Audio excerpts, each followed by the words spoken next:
helicopter loves flying.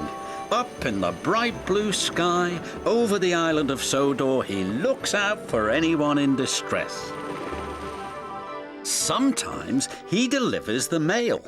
This makes Percy very cross. The mail run is done. Is there any more? I can deliver it for you in a jiff. That's what friends are for. Delivering the mail is an engine's job, said Percy grumpily.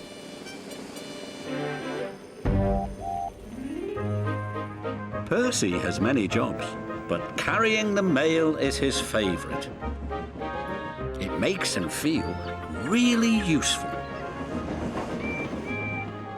The next morning, Percy was happily pulling the mail train.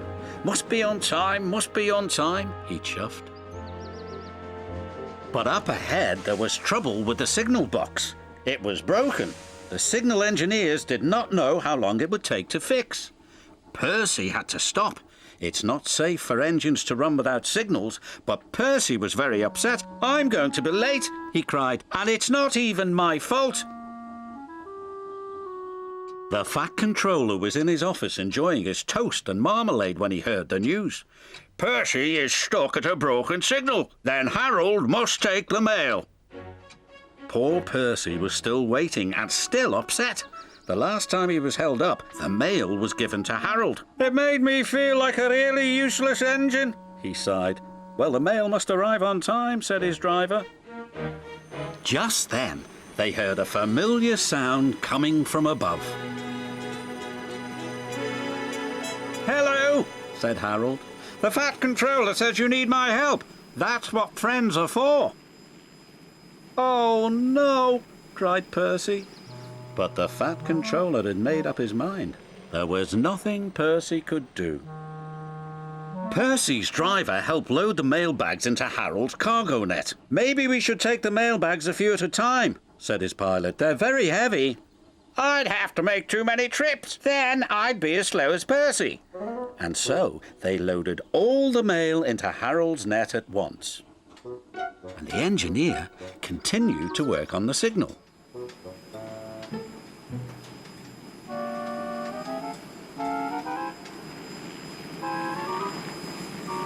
Just as they finished loading, a signal engineer cried out. "It's fixed," he said. "Wait, Harold," shouted Percy. "I'm ready to go." But it was too late. Harold had already taken off.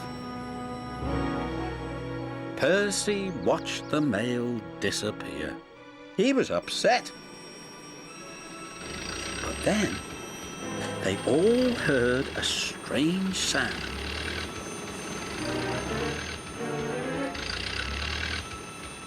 "Watch out for those trees, Harold," cried his pilot. "My net is too heavy," wailed Harold. "Harold is in trouble," Percy cried. "We must try to help him."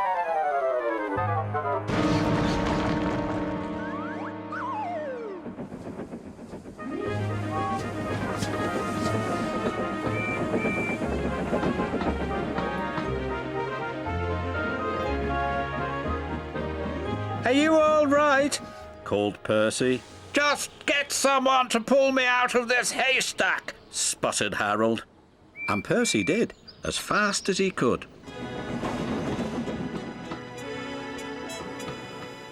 The next day, Harold's engine was fixed and he was flying again. Percy was very pleased to see him. "Fancy taking the mail, Harold?" Percy teased. "I'll stand by with the rescue team."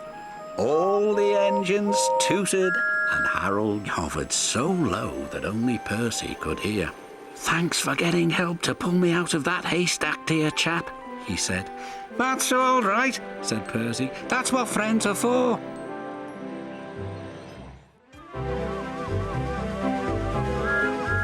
Thomas the Tank Engine enjoys taking specials. Today, he was bringing a special to Brendam Docks. His load was to go onto a cargo ship. The ship was scheduled to depart at sundown. Thomas had to get to the docks before then. But the load was very heavy.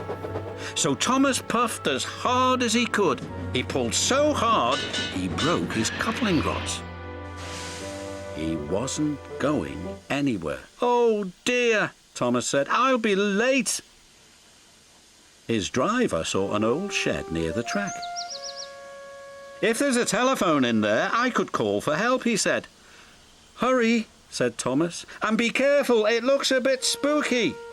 Then a voice boomed from inside the shed. Do you mind? I'm trying to sleep. Thomas hoped it wasn't a ghost. Then his driver appeared. Is it a ghost? Asked Thomas nervously.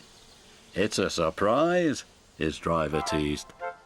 Then the fireman took some of Thomas's coal and headed off to the shed. She could get us to the fitter's yard, his driver said. If her boiler holds, added the fireman anxiously. What kind of surprise is that? Thomas wondered. Thomas, meet Elizabeth, said his driver. At last the doors opened and out chuffed a dirty, grimy steam lorry. So, you're the little puffer that's broken down, she sniffed. Thomas was cross. And you're just an old Sentinel lorry, he retorted. That would be vintage Sentinel lorry, snapped Elizabeth. And I haven't much time to get your coupling rods.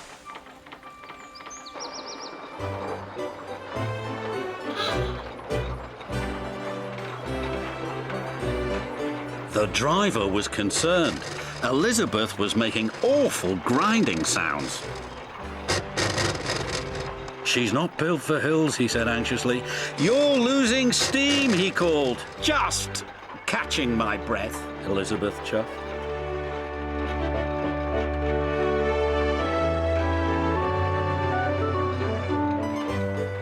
And finally she made it.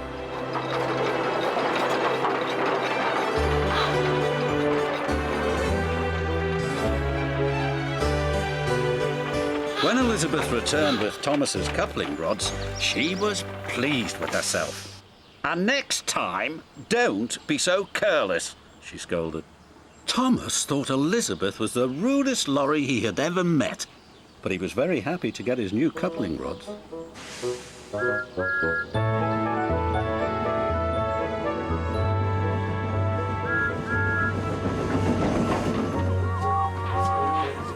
Thomas made it to the docks just in time.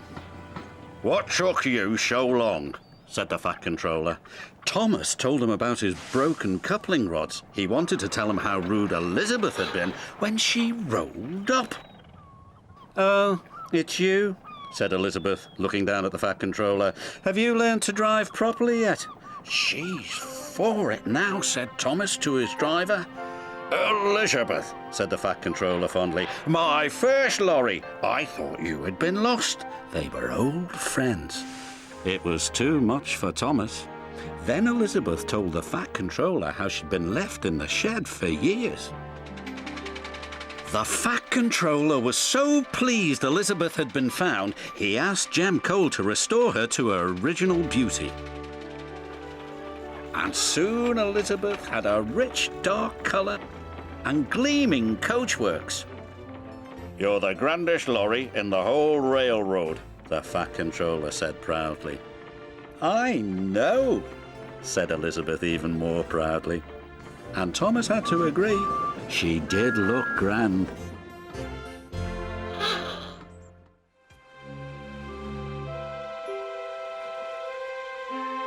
It was winter on the island of Sodor. The first fogs had begun to roll in from the sea. Thomas, Annie and Clarabelle loved the quiet of Misty Valley. But Thomas must be careful of rocks that sometimes roll onto the tracks.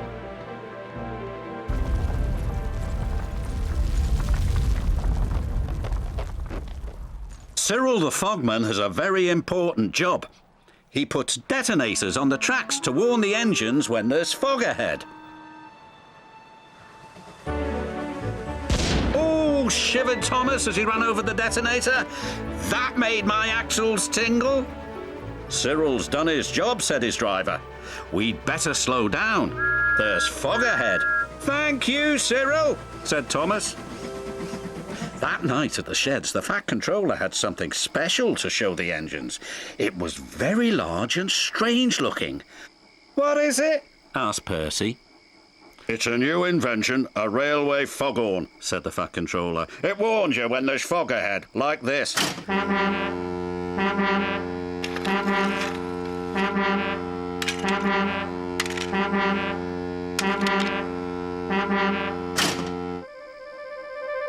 That's loud, said Percy. Too loud, huffed James. Sounds like a tugboat to me, grumbled Gordon. Thomas looked worried. What will Cyril do now? He asked. He will be getting a much-needed rest, said the Fat Controller. Besides, this new foghorn will be more reliable. Poor Cyril, whispered Thomas. He's been scrapped. The next day, Percy was cheerfully chuffing through Misty Valley when suddenly... Oh, bother! exclaimed Percy. That foghorn is so loud it rattles my dome, and it doesn't even make my axles tingle. Still, we'd better slow down, said his driver. There's fog ahead. The foghorn had been so loud that it made the hillside shake. No sooner was Percy out of sight when one rock fell, then another, and another.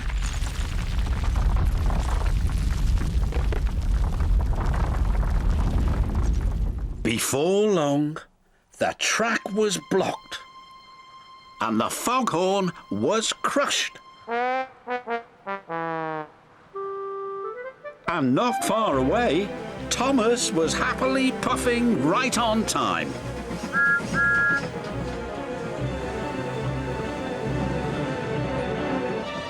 I can't see a thing, said Thomas. And then, before he could even think of anything else... Bust my buffers, cried Thomas. What happened to the foghorn? I don't know, said his driver, but at least nobody's been hurt. Toby will be coming down the line any minute, said his fireman. If there's no fog warning, said Thomas, he'll run into us. Leave it to me, called a voice from the fog. It's Cyril, said Thomas. I hope he's in time. Toby and his coach, Henrietta, were chuffing along. Toby was looking forward to a well-earned drink at the next station when... Fog detonators, puffed Toby. There must be fog ahead, said his driver. We'd better slow down. And just around the next bend, with his axles still tingling, Toby was very glad they did.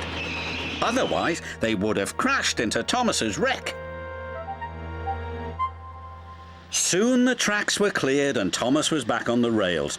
If it hadn't been for Cyril, said Thomas, Toby might have had a worse accident than me.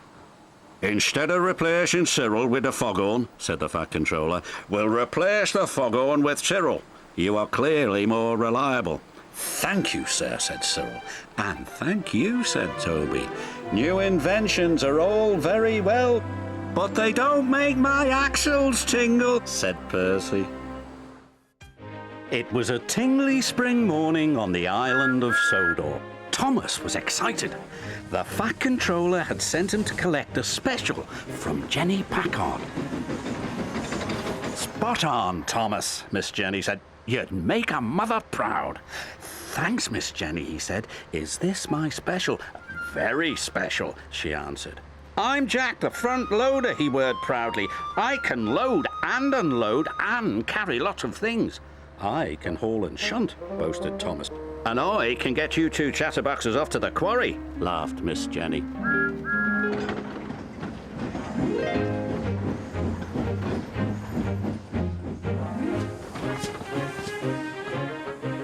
Is this your first job at the quarry? Called Thomas. It's my first job on the island, Jack called back. Look out for Max, Thomas added. He's trouble. Soon, Thomas delivered Jack to the quarry. All the machines were busy preparing the site for new railway tracks. Jack couldn't wait to join in. He scooted towards a big excavator. I'm Jack, can I help? Oh my, no, Oliver replied kindly. Help Byron. Byron the bulldozer was shoving rock and rubble with his giant blade. "I'm Jack, can I help?" "I don't need help," boomed Byron. "Try Kelly the crane." "I'm Jack," he whirred cheerfully. "Mind my paint," snapped the lorry. "Isabella," scolded Kelly. "Sorry, welcome to the pack." "And if you want to work," said Kelly. "See the foreman," Isabella said cheekily. "He's in charge." The foreman introduced Jack to his banksman. "I'm here to help you work safely," said the banksman. "No speeding and no horseplay," added the foreman. "Now go and help Alfie." "Yes, sir," replied Jack eagerly, and he raced off.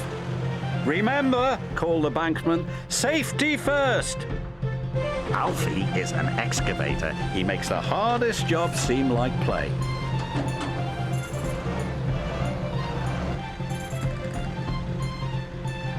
"I'm Jack. I'm here to help."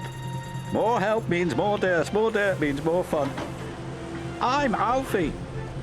Jack and Alfie were working hard and having wonderful fun. Suddenly, a huge dump truck roared by. "Max!" Alfie cried. "So that's Max," said Jack. "Thomas was right. He is trouble." "Look out, Jack!" cried Alfie. Max stopped just in time. Jack refused to move. "Stop bullying," said Jack bravely. "Can't you take a joke?" Max grumbled and dieseled away. "Thank you, Jack," said Alfie. Then the foreman shouted, "Oliver, move this rock!" "I'll do it," cried Jack. Jack scooped a bucket full of rock. "Stop!" shouted his banksman. But he didn't stop. He was too eager to help. "No!" shouted Isabella. But it was too late. "Oh no!" he cried. "Oops," Jack sputtered. Miss Jenny was glad Jack wasn't hurt, but she was disappointed. "Safety first," she said firmly. "Means you don't rush in where you don't belong." "I'm sorry, Miss Jenny," Jack said sadly. "Maybe you're not ready for the pack," sighed Miss Jenny. "We'll see if you can do better tomorrow." After Miss Jenny returned to the yards, Jack was sad. Isabella could see he was unhappy. "You're a good front loader," she said. "And a good friend," said Alfie. "Being a good friend is important," said Thomas. That made Jack feel just a bit better. Thomas chuffed along the branch line, thinking about his new friend, Jack. "I hope he's doing better today," puffed Thomas. Yesterday, Jack had broken the rules and had gotten into trouble. The pack was widening the road beneath the old quarry bridge. Jack and Alfie were loading Max. Dust and dirt flew everywhere. Work had never been so much fun.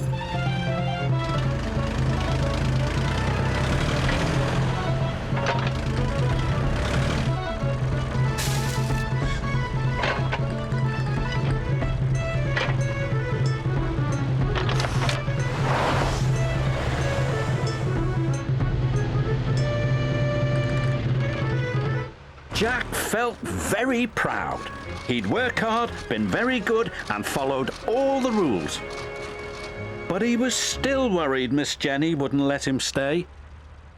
Ned the steam shovel was cheerfully clearing rocks. Ned has a big bucket and a big heart. Sometimes his bucket is too full. "Careful, bumble bucket." "Sorry," said Ned cheerfully. Thomas couldn't wait to get to the old bridge. He knew the pack were working there. He could see how Jack was doing. Back at the site, the foreman shouted, "Oliver, this topsoil needs moving, now!" "I'll move it," cried Jack. "Jack!" Before anyone could stop him, Jack raced under the bridge. He was about to fill his bucket when he remembered Miss Jenny's warning. "Don't jump in where you don't belong." "Oliver," he said, "this is your job, not mine." "Thank you," Oliver said politely. Well done, Jack, called Kelly. Yes, well done, chimed Alfie and Isabella. Jack beamed proudly. Later, Ned was moving under the bridge. His banksman had told him to lower his crane arm. I must be careful, I must be careful, I must be careful. Then there was trouble. Ned hadn't lowered his crane arm far enough. It knocked loose the important keystones. The bridge started to crumble. Thomas puffed towards the bridge, unaware of the danger ahead. Thomas! Jack jumped in and lifted his front loader up against the bridge. He pushed with all his might. Thomas saw the flagman. His driver applied the brakes, but it was too late. Cinders and ashes, cried Thomas. Jack didn't let go.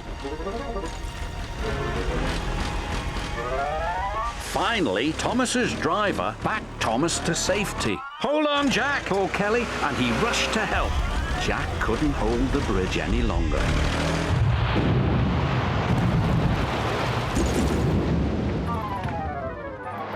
Are you all right, Jack? I think so.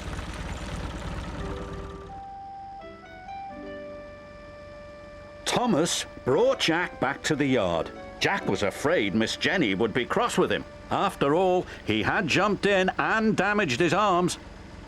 But Miss Jenny was pleased. Spot on, Jack, she said. You'd make her mother proud. And the tank engine grateful, Thomas chuffed. It's off to the fitters with you tomorrow, Jack. The pack can't have a front loader with bent arms. You mean I can stay? I wouldn't have it any other way, Miss Jenny grinned. We're a cracking crew, laughed Kelly. And all the better for Jack's being here, said Isabella. Welcome to the pack, Jack, cheered Alfie. Jack was so happy he couldn't think of anything to say, so he just revved his engine and bounced his bucket. As Thomas steamed towards Tidmouth's sheds, he felt very happy. Yes, he said, welcome to the pack, Jack.